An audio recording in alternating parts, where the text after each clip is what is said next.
Oi, testando, um, dois. Fala galera, tudo bom com vocês? Aqui quem fala é o Oakland. A gente tá mais uma aula, na aula 7 na verdade, depois de a gente fazer 5 aulas mais ou menos ali, um pouco de teoria. Aí a gente fez 2 aulas do Natas, né? Ali dos 10 primeiros níveis do Natas. Inclusive eu espero que vocês tenham gostado, estejam conseguindo evoluir, executar todos. Eu vou dar continuidade agora a parte de entendimento, de aplicação de web, como você vai estar publicando essas aplicações, para a gente depois dar novamente continuidade a outros assuntos que vão começar a partir de agora, tá? Vocês vão perceber que eu vou começar a soltar alguns vídeos mais soltos, que envolvem esse assunto, mas tudo vai ser uma construção de novas playlists. Então eu espero que vocês entendam, e eu vou tentar também dar importância àquela questão do cronograma, do fluxo, para que você possa estar seguindo e trilhando o melhor caminho que você acha, tá bom? Então, sem mais delongas, hoje a aula ela vai ser praticamente falando sobre cloud, né? Cloud e infraestruturas modernas no sentido de servidores web, né? Na verdade, não exatamente servidores web, servidores de aplicação. Como é que funciona hoje esse processo da internet? Alguns conceitos você acaba escutando por aí, acaba tendo uma divergência de informações e você acha que é a mesma coisa, mas existe sim diferenças básicas entre as coisas, tá bom? Então vamos lá. A primeira coisa que você tem que entender que antigamente, antes do processo de se criar um processo de virtualização, que é. Eita, vai ser foda. Do processo de virtualização, tinha.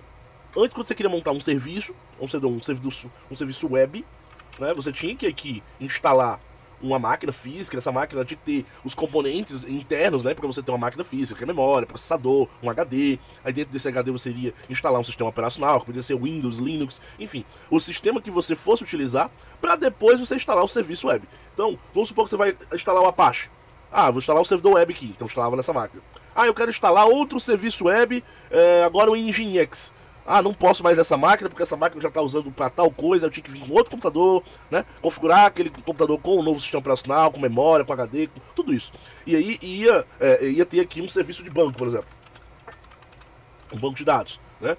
Eu quero ter um serviço de e-mail. O serviço de e-mail eu precisaria também ter um outro servidor. Então eu até conseguiria ter isso tudo numa máquina só, mas em um ambiente que a gente visa ter a melhor performance possível e otimizar as coisas para que rode com a melhor performance possível. Vou te dar um exemplo mais claro.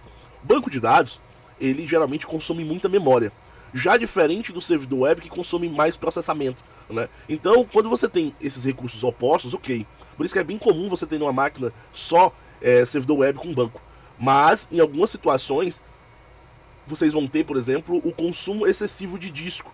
E aí o banco também, se ele estiver gravando muito no disco, pode ser que um serviço comece a gargalar, né? Comece a atrapalhar o desempenho do outro serviço. Isso não é bom para a aplicação, já que hoje a tendência é que a gente precise e tenha servidores cada vez mais performáticos, porque as pessoas não querem mais esperar tanto tempo para que uma simples página de um site, por exemplo, abra, tá?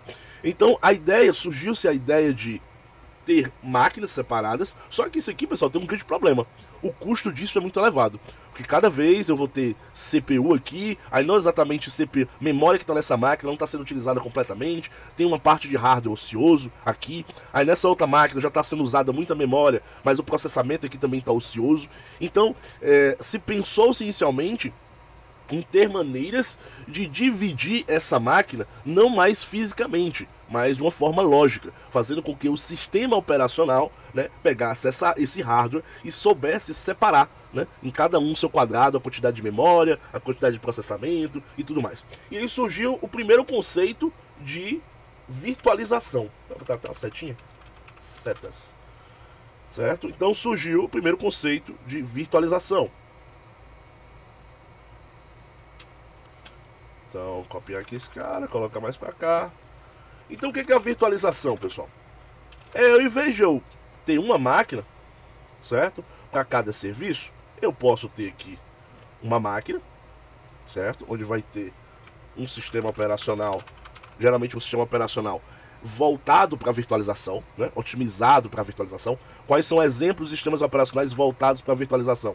Por exemplo, aqui eu tenho Prosmox, né? Que é o sistema que você instala. Não é nem que não seja outro sistema sem ser Linux, tá, pessoal? Ele é um Linux, mas ele tem já um sistema já propriamente pronto para você só virtualizar. Ele não vai dar possibilidades de fazer mais nada do que isso que já vem, né? Aí tem o próprio Hyper-V, tem o VMware Workstation. Enfim, vão ter vários sistemas operacionais aqui que já vão vir com esse software já preparado. Inclusive existe também uma diferença que eu não vou trazer tanto aqui, que eu acho que é pouco relevante, que é tipo a geração, né? Algumas gerações de virtualizadores permitem você instalar num sistema operacional comum, como esse do Windows 10 e tudo mais. Já outros, como o Prosmox, ele já é do tipo 2, Gen 2, né? Então ele já vem propriamente, tudo para você já instalar, ele já vem... É como eu tô falando, ele já vem pronto para você só virtualizar. Parece muito, fim das contas, mas ele tem umas diferençazinhas clássicas para isso, tá?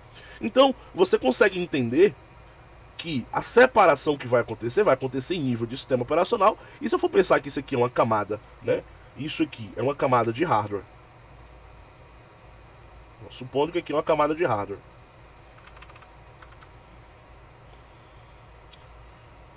E eu vou ter também uma camada de software. A camada de software, ela estará aqui em cima, né? Então eu tenho um hardware e vou ter o software rodando em cima do hardware. Software. Beleza? E eu vou trabalhar com o software como se fosse um quadrado, né? Então a camada aqui de cima é o meu sistema operacional. Beleza? Até aí tudo claro? Tudo tranquilo? Bom, então se eu tenho o software aqui em cima, que é o meu sistema operacional, o virtualizador vai estar, como é um virtualizador, é um programa que se instala em cima do sistema operacional, então eu posso criar uma outra camada aqui em cima. Certo? E isso aqui vai ser exatamente o meu virtualizador. E pode ser qualquer um desses aqui que eu comentei aqui. Tem mais, tá, pessoal? Inclusive tem um outro famosinho que é o... Eu não vou nem entrar no Kimu agora, mas tem KVM também. Tem vários, tem vários. Depois vocês deem um procurar. Um comum também, simples, o pessoal usa muito, é o VirtualBox. Inclusive tem uma série, tem um vídeo falando exatamente no meu canal como instalar o Kali no VirtualBox, né? Então se vocês tiverem dúvida também, tem como vocês visualizarem lá, tá? Então eu tenho o virtualizador aqui, e vocês compreendem que todas as máquinas, os sistemas operacionais que eu instalar nessa minha condição, elas vão ser em cima do virtualizador. Então se eu instalar aqui, vamos supor que eu queira... Vou até diminuir aqui, pronto, ó. Vamos supor que eu queira criar um novo sistema operacional. Então ele vai ficar em cima do virtualizador. O virtualizador vai fazer a comunicação, a separação desse cara, para que ele tenha a configuração específica. Então eu vou poder vir aqui e dizer, ó, se minha máquina física aqui, vamos imaginar o seguinte, eu tenho aqui um Xeon, que é um Intel Xeon, um processador de servidor, com 32 cores, que são, eu não vou nem entrar também nesse mérito de explicar o que é um core, porque aí a gente vai entrar num assunto mais de arquitetura de computadores, mas isso aqui é uma coisa muito comum de você falar, o processador ele tem 32 núcleos, né? Então os núcleos eles são exatamente esses cores, né? Claro que existe uma diferença entre núcleo físico e núcleo lógico, que eu não quero explicar aqui, mas a ideia é que você entenda que cada core é como se fosse uma cabeça, um processador separado, que pode trabalhar com dados ao mesmo tempo dos outros 31, né? Então você tem 32 caras, né? Imagine no supermercado, você tem 32 caixas processando as compras, né? Passando as compras dos clientes, é mais ou menos a mesma lógica, beleza? E esse cara aqui também tem uma quantidade de memória. Aí tem também 64 GB de memória, é uma máquina muito boa, claro. Tem que ser, para quando eu quero fazer esses trabalhos com virtualização. Beleza? Então o que eu vou fazer? Em vez de eu instalar um software aqui, e esses caras vão ficar com tudo, usando tudo isso aqui, eu vou poder dividir. Beleza. Eu quero pegar aqui essa máquina virtual que eu vou criar, que ela vai ter um nomezinho específico. Eu vou chamar ela de, sei lá, Virt Linux 1. E esse cara só vai usar apenas uma parte dessas memórias. Então, para o sistema operacional que eu vou usar, é como se eu estivesse fatiando, né? Ele vai usar só 8 GB. E ele vai usar apenas 4 cores. Então, nessa máquina virtual, nessa máquina que eu estou instalando aqui, que é essa aqui, ela só vai usar isso. É o limite dela. E eu vou instalar um sistema operacional aqui dentro, que você vai poder utilizar, né, tranquilamente. E esse sistema operacional, ele só vai reconhecer isso aqui. Isso aqui é o limite de memória, por mais que esteja disponível aqui. ele só vai usar essa quantidade. Beleza, pessoal? Então, isso me dá a capacidade de eu ter várias máquinas virtuais rodando em paralelo aqui. Como eu falei, eu vou poder criar a Virt2 agora, onde a Virt2 vai ter agora mais 8 GB, mais 4 cores. Enquanto existir, né, claro que eu não vou poder sobrepor a configuração original da máquina, mas enquanto existir memória, processamento, armazenamento em disco disponível, eu vou poder ir criando, né, infinitas máquinas virtuais aqui em cima do meu virtualizador, que está em cima do meu sistema operacional, que está rodando em cima do meu hardware. Deu para compreender o contexto? Então a virtualização, pessoal, ela surgiu exatamente para facilitar eu montar esses ambientes. Eu não preciso mais ter várias máquinas, certo? E eu vou ter dentro de uma máquina só vários sistemas operacionais rodando, cada um com seu princípio, cada um com a sua configuração, cada um com seu sistema operacional distinto. Eu poderia rodar um Windows aqui, eu poderia rodar um Linux aqui, eu poderia rodar sei lá, outra versão, uma outra distribuição de Linux. Então eu poderia rodar diversos sistemas operacionais de acordo com a minha necessidade. Só que, pessoal, temos um problema aqui, né? Qual é o problema? Nessa forma que está aqui, vamos supor que eu tenha, sei lá, quantas máquinas virtuais rodando aqui. Eu tenho 8 máquinas virtuais rodando aqui. O que vai acontecer se eu vier aqui nessa máquina e puxar o cabo de energia dela? Tudo que está rodando aqui, inclusive as 8 máquinas virtuais, vão ser desligadas. Diferente daqui. Se eu tinha uma máquina por serviço e apenas essa máquina queimou, apenas o e-mail parava. Dessa forma eu economizo em hardware, mas em compensação, se essa máquina queimar por algum caso, porque queimou memória, porque queimou a fonte, qualquer coisa dessa máquina, tudo para. Os 8 serviços que estão rodando aqui, eles vão parar. Então a gente tem um contraponto, né? Ao mesmo tempo que a gente tem economia de hardware, a gente tem deficiência caso essa máquina pare. Então se você tem uma empresa, um serviço rodando, isso vai se tornar um problema, né? Porque antes você só tinha uma coisinha parando e o pessoal já ficava lá perguntando quando é que aquilo ali vai ser resolvido. Agora você tem uma máquina que vai concentrar tudo, mas em compensação, quando ela para, a empresa inteira para. Então você tem um problema bem sério aí. E aí, para resolver essa questão, surgiu um conceito novo, que é um conceito de... Eu até botar outra seta dessa aqui. Eu posso até dizer que foi como se fosse a segunda geração, né?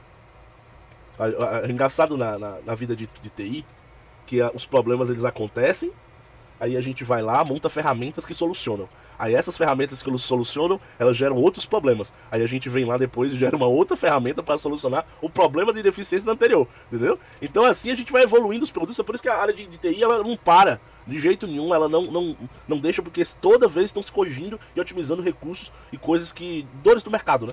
Então, a partir dessa segunda geração, entrou um conceito que a gente chama de cloud, tá? Só antes de a gente entrar em cloud, algumas pessoas também chamam esse processo de virtualização de uma máquina, para muitas, de VPS, tá? Então vocês vão encontrar esse termo também, vou botar aqui, que é um Virtual Private Server, né? Você tem aqui dentro um Virtual Private Server para você fazer literalmente tudo que você quer dentro da sua máquina. Você só não pode atacar outras máquinas ou tentar atacar o host, o virtualizador que está emulando, enfim. Algumas empresas que trabalham com venda de servidor, locação de servidor, eles vendem o servidor físico para você, né? Que é claro, é o mais caro de todos, que eles chamam no mercado aí de bare metal. O que é um servidor bare metal? É um servidor físico, tá, pessoal? O cara vai te alugar o computador inteiro. Você instala o que você quiser. Se você quiser instalar um virtualizador, você instala. Se você quiser instalar só o sistema operacional puro, você instala. Você vai ter todo o hardware, 100% do hardware pra você, né? Mas como eu falei, é o método de locação de servidores em nuvem, né? Que a gente vai falar, mais caro que se tem hoje.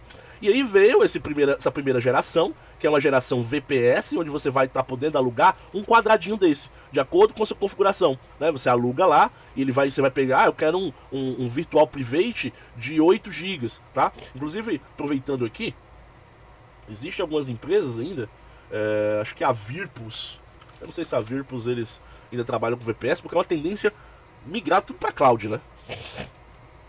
Ó, mas aqui eles trabalham sim com VPS, ó. Olha aqui, ó.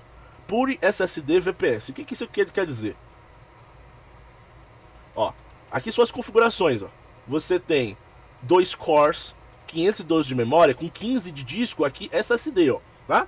E aqui 1.5 terabytes é a quantidade de banda que você pode transmitir entre você e a sua máquina, ou os clientes que estão acessando aquele serviço. E eles vão te cobrar $5 por mês, né? Então é uma máquina que é um preço razoável, mas em contrapartida pode acontecer uma situação lá dessa máquina que está hospedado, essa sua instância, essa sua máquina virtual aqui, parar. E aí eles vão pedir um tempo lá, geralmente 8 horas, 10 horas, para poder corrigir. Então esteja ciente na hora de contratar um serviço de virtualização que o tipo VPS ele não é infalível, tá? Ele corre o risco de ficar fora do ar, exatamente por causa do tipo da configuração que está sendo vendida. Tá? O VPS geralmente são mais baratos, tal. Então acontece muito situação como essa, beleza? Aqui vocês já puderam ver que eles também vendem Bare Metal, né? Então Bare Metal ele já começa a partir de $35, então já é um preço um pouco maior, enfim. E aí eles vão trazer qual é o tipo do servidor, que é um Dual Xeon, o Threads, seria parecido com os cores. Eu não vou, como eu falei, não vou entrar nessa questão aqui, é porque Threads é core físico mesmo, tá?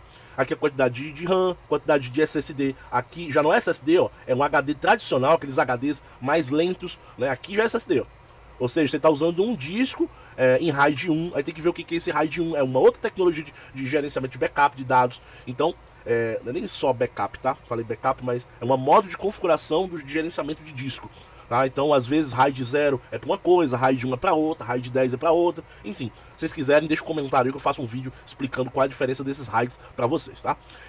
Então, 5 GB de terabyte já é mais, e aqui o preço, ó, 85.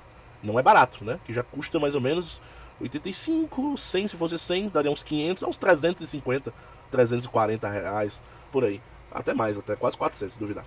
Beleza? Voltando aqui. E aí, pessoal, entrou a terceira geração, que é a geração em que corrigiu, teoricamente, os problemas das duas primeiras. A primeira geração, o problema era o custo, que era muito caro, e a ociosidade de uma coisa levando a outra. Então, poderia ter um serviço ocioso aqui, que está consumindo bem memória, e outra máquina está precisando.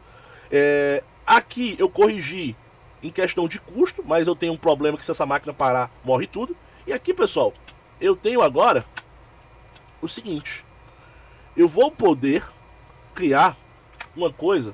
Vou ter aqui um servidor 1, ou eu posso até chamar de Node 1, que é o que a gente chama de nó. Eu vou ter um nó, e aqui eu vou ter um Node 2. E o que é um nó, pessoal? Um nó é um dispositivo que vai ceder para o cluster. Aí eu vou pegar aqui, eu vou ter um cluster. E esse cluster, pessoal, é basicamente uma camada aqui em cima, ó, abrangendo tudo. Então como é que vai funcionar isso tudo? Vamos supor, novamente, vamos pegar aquela mesma configuração aqui. Vamos supor que eu tenho agora esse cara aqui no Node 1 e esse outro, mesma configuração, no Node 2. Então, o meu cluster vai ser como se fosse uma junção das duas máquinas usando uma abstração de software. Então, tudo que tiver em cima do cluster não vai perceber o que está rodando abaixo. E o cluster vai fazer o gerenciamento de memória, processamento, tudo a partir dele. Ele que vai usar fazer esse gerenciamento. Então deixa eu só explicar para vocês para ficar melhor. Eu vou aqui em cima do meu cluster, que quem faz também esse cluster basicamente é o meu virtualizador, tá? E em cima desse meu cluster, vou até botar aqui o meu virtualizador de novo. E aqui em cima eu vou ter as minhas máquinas. Mesma coisa, igualzinho lá outra. Só que o que vai acontecer dessa vez? Vamos supor que eu aloquei 8 GB de memória, né, que foi o caso aqui da VIRT1. Esses 8 GB que vão ser alocados aqui, não necessariamente estão só nessa máquina. Pode ser que o cluster tenha definido o seguinte, ó, o Virt Linux 1, quando estiver ligado, vai usar 4 GB dessa, 4 GB dessa. Por quê? Porque as duas máquinas, pessoal, quando estão num cluster, é como se virasse uma máquina só. Ah, então quer dizer, Ocla, que se acontecer de uma máquina agora parar, vamos supor que essa máquina aqui foi de base, né? Aí ela acabou, morreu essa máquina, puf, sumiu. o que vai acontecer? O cluster não vai parar. A diferença é que quem estava acessando usando os recursos dessa outra máquina vão ser direcionados automaticamente para essa máquina. Então, quanto mais máquinas eu tiver no meu cluster, eu posso botar 3, 4, 5. Claro que isso vai elevar o custo do meu nó, né? Do meu cluster do modo geral. Mas quanto mais máquinas eu tiver, mais segurança eu vou ter, né? Porque se parar um nó, eu consigo tirar aquele nó, não vai impactar tanto nas demais máquinas e eu vou conseguir continuar utilizando os serviços aqui em cima de uma forma mais tranquila. E qual é a ideia? Porque você pode estar parando para pensar o seguinte: ah, tá, beleza, melhorou a redundância, eu tenho agora mais redundância, mas em contrapartida eu vou ter o dobro do custo. Não, exatamente. Porque você não precisa ter máquinas com 32 cores aqui, como eu fiz aqui. Em vez de você ter uma máquina de 32, você poderia ter duas de, por exemplo, 8. Ó, pega aqui, 8. Aqui, em vez de ter 64 GB, teria 16. Eu vou baixar o custo da minha máquina para poder replicar mais delas. Então eu poderia ter 4 máquinas aqui, ó. E esses 4 máquinas todos dentro de um cluster só, fazendo com que o virtualizador utilizasse todo aquele gerenciamento. Enfim, conseguiram entender a lógica, pessoal? Então eu vou ter vários nós, cada nó fornecendo para minha rede virtual aqui memória para qualquer máquina virtual que esteja aqui em cima. E isso, pessoal, é chamado de cloud, tá? Então toda vez que você vê esse termo cloud, vocês já percebem que vai ter uma infraestrutura aqui compartilhada de hardware, onde você vai poder ter uma máquina virtual aqui em cima rodando com a configuração que você quiser, né? De acordo com os limites do seu cluster, né? Numa empresa de hospedagem grande, aí pode ser que eles façam uma máquina aqui, por exemplo, um node aqui. Na verdade, eles geralmente fazem o seguinte: separam um grupo de clusters só para processamento e memória, como eu estou fazendo aqui, e eles separam um outro cluster para ter redundância de armazenamento. Então essa máquina ela vai ter uma quantidade de processamento e memória menor, mas ela vai ter grandes armazenamentos aqui, né? Vai ter tipo um HD de 16 petabytes, por exemplo, juntando as duas máquinas. E isso aqui tudo, pessoal, vai ser interligado através de cabos de rede de alta velocidade, né? Cabos de fibra, enfim, vão ser cabos realmente muito performáticos para que essa máquina, quando a sua máquina Linux precisar salvar um dado, ele vai passar pelo virtualizador, vai passar pelo cluster, vai jogar no nó, não, aliás, quando for para salvar, na verdade, ele vai ter uma saída de algum dos nós e vai direto pro cluster de armazenamento para estar salvando esses dados, tá? É claro, pessoal, que como eu falei, isso aqui é uma explicação super simplista, existe muito mais detalhes envolvidos, mas a ideia é que você entenda exatamente isso, tá?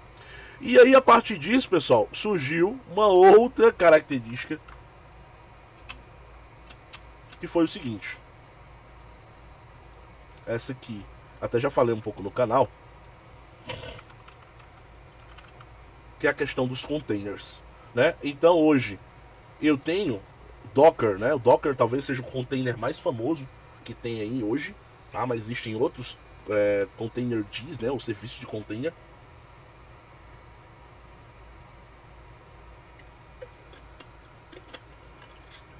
Que fazem exatamente esse processo, que talvez seja um dos serviços que mais estão sendo usados hoje pela economia das coisas.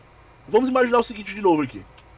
Vocês podem perceber que eu corrigi aqui uma deficiência do custo de hardware. Lembra o custo do hardware? Eu ia ter um hardware para cada coisa. Aí logo em seguida eu fiz com que eu quebrasse esse cara em outros pedacinhos. Vou até copiar aqui, não sei porque eu tirei daqui, né? Quebrei em vários pedacinhos para que eu pudesse alocar a quantidade específica que eu queria de acordo com a minha necessidade, né? Só que em alguns casos, mesmo eu alocando, por exemplo, 8 GB aqui, o meu sistema só vai estar usando 4. Vocês percebem que mesmo eu dividindo, e eu também não posso dividir mínimo, pouco demais, porque senão pode ser que o sistema operacional fique faltando memória. E tem outro detalhe também, que eu não sei se vocês perceberam, é que aqui dentro dentro desse sistema operacional, eu tenho uma camada de sistema operacional aqui, completo, onde vai ter kernel, vai ter libs, vai ter um monte de coisa aqui dentro. E aqui dentro, como eu faço uma instalação de novo, eu vou ter a mesma coisa repetida, pessoal. Eu vou ter kernel aqui desse aqui, eu vou ter libs, e vou ter novamente as ferramentas, tools, tudo repetido aqui. Se eu tiver 8 máquinas virtuais, eu vou ter 8 kernels, 8 libs, um monte de coisa repetida dentro de cada máquina virtual. Então, pensando no processo exatamente de economia, se criou exatamente os containers. Eu gosto até de uma figurinha que eu boto aqui. É a diferença, assim, botar container versus cloud, né? Acho que eu consigo trazer aqui. Tá, falta essa aqui, ó. Essa aqui pra mim, vou até copiar ela aqui, então pra vocês perceberem. Ó, só pra vocês perceberem como também o que a gente tá falando tá batendo, né? O que a gente tá estudando tá batendo com o que temos na internet, né? Porque às vezes o pessoal, mas será que o que ele tá falando tá certo? Vamos lá, vamos pegar aqui então. Aqui eu tenho o Virtual Meshes, ó. São as máquinas virtuais que a gente estava estudando, ó. Tem o host hardware, não tá muito bem, viu, pessoal, a imagem? Porque ela tá meio desfocada. Deixa eu tentar pegar uma outra aqui pra gente... Pronto, acho que essa aqui tá melhor. O problema é que quando eu coloco aqui, ela fica meio ruim. Mas tá aqui, ó. Eu tenho um processo aqui baseado em cloud, VM-based cloud, né? Onde eu tenho a machine physical machine, que é a máquina física. Eu vou ter o hypervisor, que o hypervisor, pessoal, é exatamente a camada em que faz a comunicação entre o SO guest, né, que é esse SO que está dentro de cada quadradinho desse aqui é uma máquina virtual, tá? Ele é também chamado de hypervisor, que é como se fosse a junção, pessoal, dessas duas camadas, ó, tá? De sistema operacional com virtualizador. Isso tudo gera o hypervisor, né? Então eu vou ter o hypervisor e vou ter o OS. Então vocês percebem que eu vou ter OS, as bibliotecas que aquela OS precisa, tendo o OS aqui tendo uma camadinha de kernel, né, e tudo mais, e eu tenho o app. Aqui do mesmo jeito, eu vou ter o OS, vou ter as libs e o app. Ou seja, eu tenho um processo duplicado aqui, sem necessidade, gastando tanto processamento, porque o hypervisor vai precisar conversar com esse cara, conversar com esse cara, conversar com esse cara, como também um gasto desnecessário de armazenamento. Porque se eu tenho isso aqui duplicado, eu não preciso guardar os 4. Eu poderia utilizar só um e fazer essa comunicação. Foi essa a ideia que tiveram com exatamente os containers. Então eu mantenho aqui a camada física, o hypervisor, só que agora eu tenho um cluster, como se fosse um container separado de novo, tá? Aqui um cluster, onde esse cluster vai ter um OS só, o Container Engine, que é uma camada onde vai ter basicamente tudo que os aplicativos precisam para se comunicar com o OS, porque, querendo ou não, eu preciso fazer um controle de acesso desse aplicativo, não interagir diretamente com esse. Então eu preciso, para ter esse gerenciamento, eu preciso ter essa camada aqui, e essa camada vai permitir o acesso para o SO. Por exemplo, eu tenho um aplicativo de Apache aqui, certo? Esse Apache precisa ler um arquivo do banco, né? E o banco está em outro aplicativo. Então eu preciso que ele vai ler a aplicação do banco, ele vai puxar uma lib, lembra daquela lib PHP, MySQL que a gente tinha que instalar para poder ele conversar com o MySQL? Então é isso aqui, essa lib. Então eu tenho um PHP e um Apache rodando aqui, ele vai pedir para essa lib para consultar o PHP, essa lib vai jogar para o Container Engine dizendo, olha, preciso consultar máquina tal. Aí ele vai verificar se tem permissão, você está na mesma rede, porque dá para criar uma rede virtual aqui também, né? Você está na mesma rede para acessar? Sim. Aí ele vai lá na outra lib, ó lib, e o cara tá pedindo acesso ao MySQL. Aí o MySQL responde e eles ficam conversando entre si, estando ali na mesma estrutura, como também pode ter um isolamento físico, isolamento lógico entre elas, né? Fazendo com que nenhuma converse com a outra. Então ela aqui vai pro, vamos supor que aqui tem uma aplicação que guarda dados. Ele vai pegar a lib que guarda dados, vai jogar pro Container Engine, que vai verificar o acesso, que vai jogar pro SO. Aí o SO vai jogar pro hypervisor, que o hypervisor vai jogar pro HD físico para gravar ou ler aquele dado. Então tem todo um processo de estrutura hierárquica aqui para você fazer isso aqui, e você economiza em SO, você economiza em espaço, e esse fluxo tende a ser muito mais otimizado do que se você estiver trabalhando com isso aqui.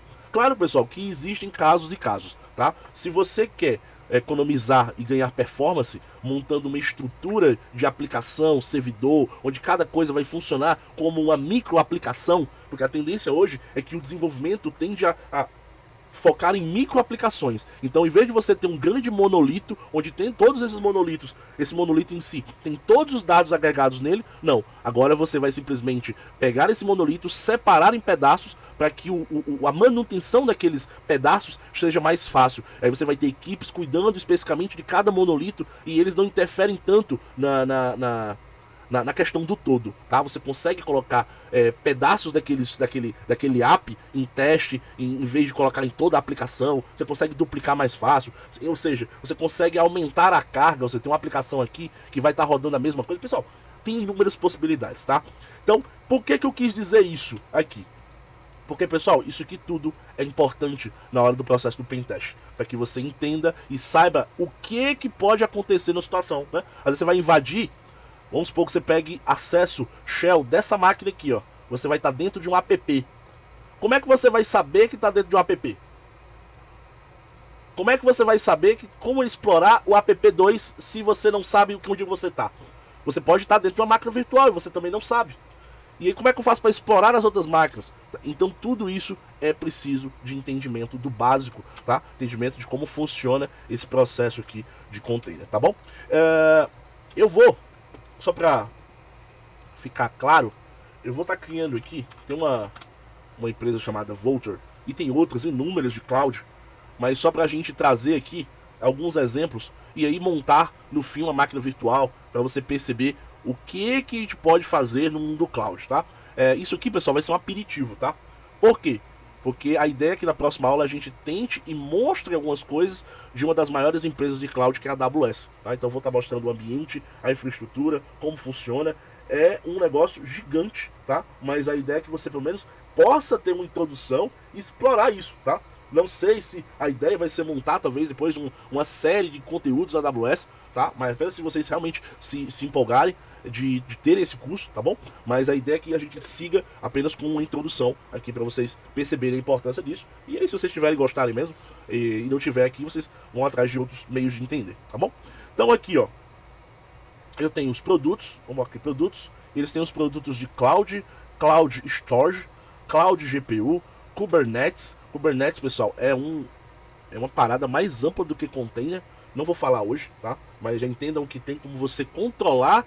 É como se fosse um gerenciamento de clusters. Um cluster que gerencia outro cluster, tá? É o Kubernetes, tá? Então, enfim, tem uma série de limitações aqui também nessa infraestrutura de cluster, que é o que a gente mostrou aqui. Porque às vezes o cluster pode morrer, ou pode vir mais processamento do que o necessário. Como é que faz para escalar esse cara horizontalmente, verticalmente? Enfim, isso é uma escalação, tá, pessoal? É aumentar a capacidade de processamento e memória. Você pode fazer tanto duplicando aquele container horizontalmente, o mesmo container, como você também pode aumentar a quantidade de processamento e memória daquele container que você tem, mantendo a mesma quantidade, tá? Ó, e aqui, ó, eu tenho algumas cloud CPUs, aí eles têm vários tipos, né? Eu tenho as de uso geral, que aqui, ó, uma vCPU, que é uma virtual CPU, né? Por que eles usam o conceito de virtual CPU?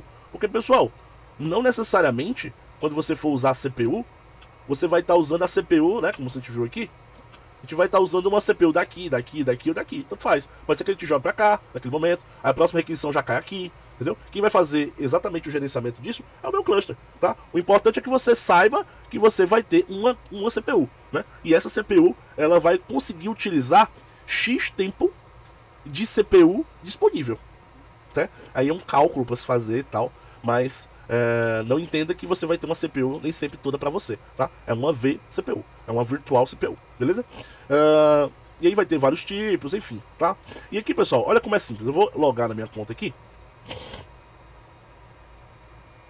Vou entrar aqui com a minha conta do Google.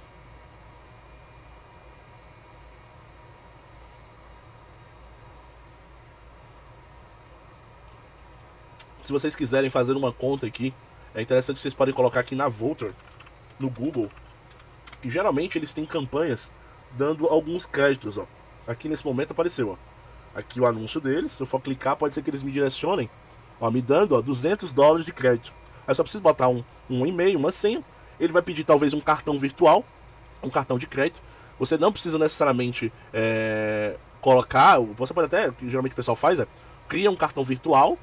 Esse cartão virtual você atrela naquele momento. Depois que você ganhar os 200 créditos, você cancela, porque aí você vai ter 60 dias para utilizar esses 200 créditos aqui. E você pode brincar, montando alguma aplicação, alguma coisa do tipo, e não sem correr o risco de debitar nada do seu cartão. A partir do momento que acabar esses 200 créditos, eles vão cancelar a tua conta lá por não estar sendo utilizado, tá bom?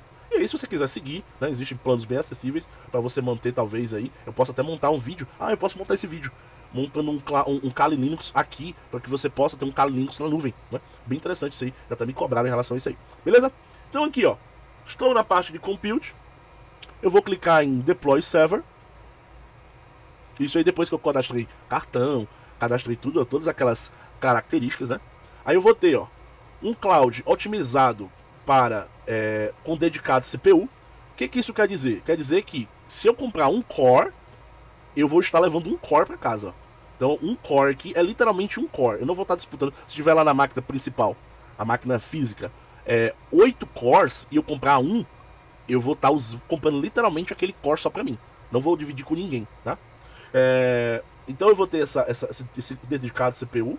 Então é uma máquina virtual para uma demanda de negócio em que apps, websites, testes de CI/CD, vídeo transcoding ou bancos de dados grandes, né, precisam disso aqui. Então eu uso essa categoria de servidores cloud. Agora, se a minha aplicação não precisa tanto de CPU, pode ter uma CPU compartilhada, eu uso essa opção aqui. Essa opção é uma opção mais barata, tá? Então vocês podem perceber que aqui, ó, desse tipo, eu já tenho $6.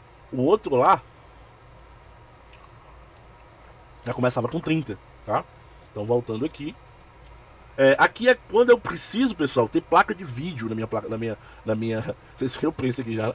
Quando tiver uma placa de vídeo, aí você quer quando você quer renderizar, quebrar hash, alguma coisa desse tipo, aí você vai ter uma placa de vídeo específica lá para trabalhar para você. E aí quando você quer um bare metal, você quer uma máquina física para você, que começa a partir aqui também de $120 mês, tá? Continuando aqui, vou pegar uma compartilhada mesmo, vou escolher a região. Lembrando que todas as regiões o preço é igual, com exceção do Brasil, né? O Brasil sempre é um pouco mais caro em tudo. Então, aqui, se eu for no Chile, eu consigo ter uma máquina por $6. No Brasil, eu vou ter uma latência menor, mas eu vou pagar um pouco mais, né? Vou pagar $9, exatamente para ter essa latência menor aqui no Brasil, beleza? Logo em seguida, quando eu escolho o país, eu escolhi aqui, eu gosto bastante de escolher Miami, tá? Porque eu fico em Fortaleza, de Fortaleza para Miami o ping é 40 milissegundos, então eu tenho uma latência bem interessante nesse sentido. Aqui eu tenho os sabores de distribuição Linux que eu posso usar o Alma Linux, Arch Linux, CentOS e tal. Aqui é os caras que gostam de um Linux mais raiz, né, aquela coisa toda. Pronto, aqui tem Arch Linux, tem também o Fedora, tem o FreeBSD, tem o Rock Linux, o Ubuntu, o Windows também, caso você queira utilizar. Ou você pode utilizar algumas aplicações também já prontas. Eu quero instalar o WordPress, vou me testar, tá aqui. Eu quero instalar o WireGuard, tá aqui também. Então tem uma série, quero instalar o Steam. Não tem problema, consigo também instalar. Então eu consigo ter várias aplicações aqui já pré-prontas, onde o servidor vai ser instalado e a aplicação vai ser instalada logo em seguida, já deixando pronto para uso, né? Mas se você quer só brincar mesmo, instalar os seus pacotes manualmente, aí você instala aqui, escolhe o Ubuntu, a versão 22.04, e eu vou continuar aqui.